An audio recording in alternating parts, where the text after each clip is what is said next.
kid. Oh, Eric, you're a normal kid who killed your parents. Yeah, I know. Bueno, bienvenidos al canal una vez más. Mi nombre es Beñat. Y en el capítulo de hoy te voy a hablar de la historia de los hermanos Menéndez, que probablemente ya conozcas debido al boom de la serie de Netflix. Pero lo que seguramente no sabes es que esta historia ha dado un giro a los acontecimientos la semana pasada. Rare jailhouse interview with one of the infamous Menendez brothers, who together murdered their parents in their lavish Beverly Hills mansion 27 years ago, where they spoiled rich kids run amok or enraged victims of sexual abuse. We're about to hear from witnesses the convicting jury never saw or heard almost 3 decades later. Are we finally getting the full story? We warn you, some of the language you're about to hear is extremely graphic. Para quienes no sepáis mucho del caso, vamos a repasarlo paso por paso.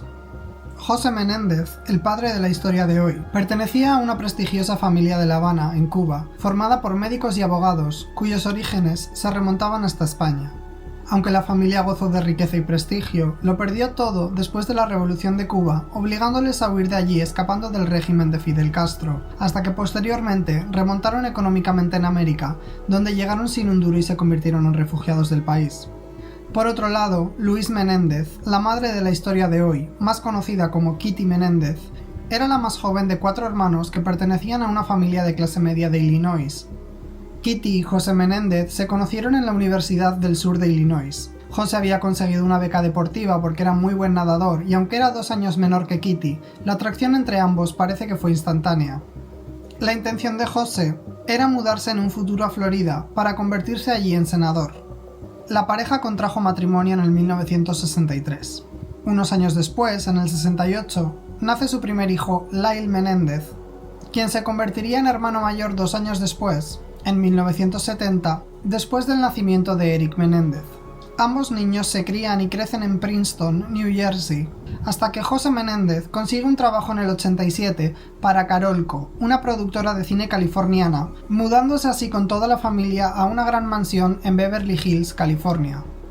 It's not supposed to happen in Beverly Hills. A movie executive and his wife were brutally slain in their $1 million mansion. Los hermanos tienen lo que al principio parece ser una infancia y adolescencia normal, sin nada del otro mundo, hasta que para sorpresa de todos, el 20 de agosto de 1989, teniendo Lyle 21 años de edad y su hermano pequeño Eric 18, matan a sus padres en la mansión de la familia. It's shocking to think about that happened, that I could have been involved in taking anyone's life and my parents' life. It's still jarringly, it seems unimaginable. So far removed from who I am and who I was. Pero lo más oscuro de esta historia en sí no es el parricidio que cometieron los hermanos, sino los secretos que después afloraron. Describe your relationship with your father. Brutal. Painful. Torturous. And yet, I admired him. Because he was so strong and he was everything that success was. Parece ser que aquella tarde de domingo del 20 de agosto de 1989, José y Kitty Menéndez se retiraron al estudio que tenían dentro de casa para ver una película. Después de un buen rato, cuando apenas estaban ya casi dormidos, Lyle y Eric sorprendieron a sus padres escopetas en mano y acabaron con sus vidas a tiros alrededor de las 10 de la noche. A las 23:47, casi 2 horas más tarde, Lyle, el hermano mayor, hace una llamada a la policía llorando desconsolado, diciendo que alguien ha entrado en su casa y ha matado a sus padres. A continuación, vas a escuchar un trozo de la grabación de la llamada que Lyle le hizo a la policía. What's the problem? What's the problem? Someone killed my parents. Pardon me? Someone killed my parents. What? Were they shot? Yes. They were shot? Yes. What happened? What happened? Who is the person that was shot? My mom and my dad. Your mom and dad? My mom and my dad. Okay. Los hermanos quisieron hacer ver que sus padres fueron asesinados por alguna especie de mafia, pero sin embargo, la policía no encontró restos de los cartuchos de las escopetas y tampoco parecía que hubiesen robado nada de dentro del domicilio. You called the police, but at that point you had already decided. We had decided not You to. weren't going to say anything. We had decided that our feeling was not we'll just explain what happened and it'll be okay. We were very stunned, and we felt that we would go to jail, obviously, and it was a selfish reason to just not want to have to go through that. José Menéndez recibió 6 disparos de escopeta, incluido un disparo fatal en la parte posterior de la cabeza. Kitty Menéndez recibió 10 disparos de escopeta en total. We didn't have an alibi. All we did was say we were at the movies. But they never checked you for gunpowder. You did fool the police. That day they didn't. En el funeral de los padres, cuando los hermanos no eran aún ni sospechosos, Lyle leyó una carta de su padre que decía que tanto él como Eric iban a convertirse en personas importantes, que les animaba a no elegir el camino fácil y que quería que se desafiasen a ellos mismos para alcanzar la excelencia y a caminar con honor. Al parecer fue para todos un momento muy conmovedor. Los amigos y familiares se asombraron de lo tranquilo y sereno que estaba Lyle cuando leyó dicha carta, y parece ser que cada hermano afrontó la muerte de sus padres de una manera diferente. Lyle pasó de ser un chaval normal, un universitario pasota, a ser una versión arrogante de su padre, llegando incluso a contratar guardaespaldas, puesto que según él, su padre tenía muchos enemigos en el negocio. Por otro lado, Eric abandonó su plan de entrar en la universidad para contratar un entrenador de tenis por $50,000 anuales para convertirse en un jugador profesional. Según los testigos más cercanos, empezaron a gastar el dinero como si fuese el último día en la Tierra. You need to buy a Rolex watch 4 days after your parents were killed. I didn't need to. El propio Eric, años más tarde, dice en sus confesiones que todo lo hicieron para tapar y enmascarar el sufrimiento con el que cargaban por haber asesinado a sus padres. Obviamente, el hecho de que los hermanos empezasen a gastar tantísimo dinero levantó las sospechas de la policía inmediatamente, ya que saben perfectamente que casi el 100% de las veces que se comete un crimen así dentro de una vivienda es a manos de alguien que la familia conoce o incluso a manos de un propio familiar. Aunque las sospechas cayeron en ese momento sobre los hermanos, Lyle y Eric seguía diciendo que tenía que deberse a un ajuste de cuentas de la mafia. Todo lo que la policía iba encontrando durante la investigación no era suficiente para culpar a los hermanos. Necesitaban encontrar las armas utilizadas en el crimen o al menos averiguar dónde se habían comprado. Después de muchísimo trabajo, los investigadores encontraron en San Diego el local donde los hermanos compraron las escopetas para cometer el parricidio, utilizando el carnet de identidad robado de un compañero de Lyle. Las armas en sí nunca fueron encontradas, pero después de eso, los hermanos ya estaban listos para ser mandados a juicio. El 8 de marzo de 1990, los hermanos fueron enjuiciados por separado, en un proceso que terminó siendo una auténtica sensación mediática. En ese momento, ningún jurado llegó a ninguna decisión concreta, por lo que se anularon todos los procesos posteriores. Para la policía, el móvil del parricidio era la herencia de $14 millones que se repartirían entre los dos hermanos. En las primeras horas después de los arrestos, Lyle y Eric le dijeron a la familia que eran inocentes y se presentaron ante todo el mundo como si todo fuese un malentendido. Los hermanos, ante todo, no querían reconocer ante su familia, sobre todo ante su abuela, que sí que habían cometido el parricidio, y mucho menos el por qué lo habían cometido, puesto que no querían destruir la reputación de su tan idolatrado padre, José Menéndez. El 14 de junio de 1993 se sometió de nuevo a los hermanos a juicio, esta vez de manera conjunta y sin presencia de fotógrafos ni cámaras en la sala de juicio a petición del juez del caso. Cabe destacar que cada hermano fue representado por abogadas diferentes. Las versiones que las abogadas presentaron eran completamente distintas entre sí, ya que cada una representaba una mitad de la historia con un hermano y la otra mitad de la historia. Mientras estaban en la cárcel del condado, antes de ser procesados por el parricidio y antes de la confesión que ellos mismos hicieron, encontraron en la celda de Eric una carta que Lyle escribió donde se leían cosas como "no lo hicimos por el dinero" y "destruye esta carta cuando termines de leerla". Eric no destruyó la carta, por lo que cuando la carta fue encontrada, a los hermanos no les quedó más remedio que confesar todos los hechos, ya que en aquella nota estaba la confesión de que ellos fueron los responsables de la muerte de sus padres. Eric dice que no pudo destruir esa carta porque era muy valiosa para él, puesto que su hermano no hablaba nunca de sus emociones en persona como lo hizo en aquella carta.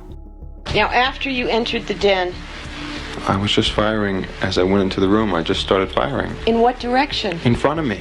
What was in front of you? My parents. There is no issue as to who killed Jose and Mary Louise Menendez.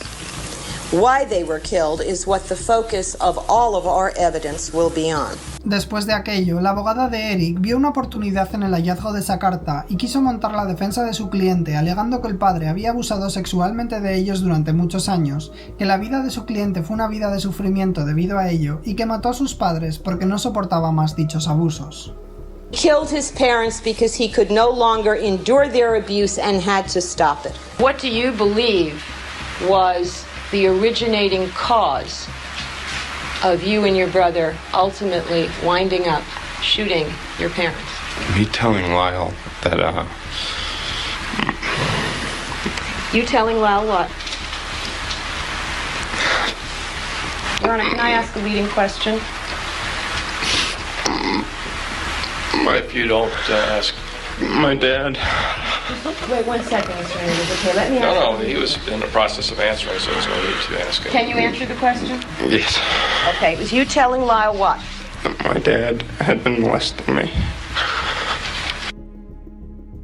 Pero su hermano Lyle prefería ir a la cárcel por asesinato a sangre fría que reconocer públicamente y ante todo el país y todo el mundo que seguía de cerca el caso todas aquellas humillaciones y cosas horribles que su padre les hizo vivir. Finalmente, la abogada de Lyle convenció a su cliente y alegó que Lyle cometió el asesinato debido a que sentía muchísimo miedo tanto de su padre como de su madre, puesto que ambos le habían sometido a duros castigos, entre ellos los abusos sexuales por parte de su padre desde que el muchacho era un crío. And between the ages of 6 and 8, did your father have sexual contact with you? Yes. And how did it start? We would have these talks, and he would show me, and he would fondle me, and he would ask me to do the same with him, and I would touch him, and we would undress. We would be in the bathroom. He would put me on my knees, and he would guide me, all my movements, and I would have oral sex with him. What else did he do to you?